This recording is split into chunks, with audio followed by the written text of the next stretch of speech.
Everything from Zulay looks like it's ready to be gifted.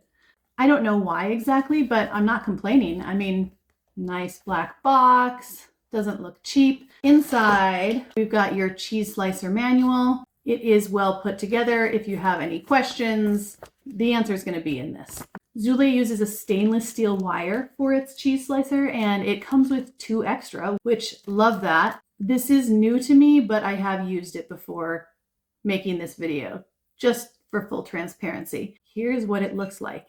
And when I say this is heavy duty and feels nice and solid in my hands, I mean, look at the quality manufacturing in this. It's got a good heavy weight to it. This is a nice fat roller, and I love the look of these little brassy knobs against the black of this. It's a very sleek looking kitchen tool.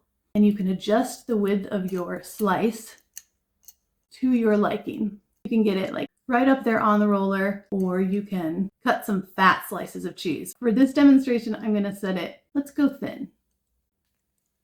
Now, these little screws over here tighten your wire, and you will need to use a screwdriver to make that happen. That you cannot do by hand. Let's pull up our cheese, and the Zulay slicer can do a nice thin slice. Okay, let's try it like this. Vertical, even easier.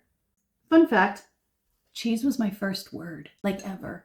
And if I want to make this a little thicker, here, thicker, let's do it. Nice, smooth roll, so easy.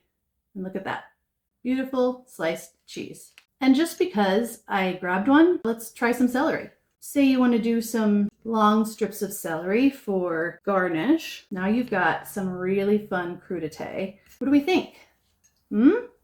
Versatile, beautiful. This would look good on a cheese board. Nice product. Sleek, modern design, good heft, and easy to use. I hope this was helpful.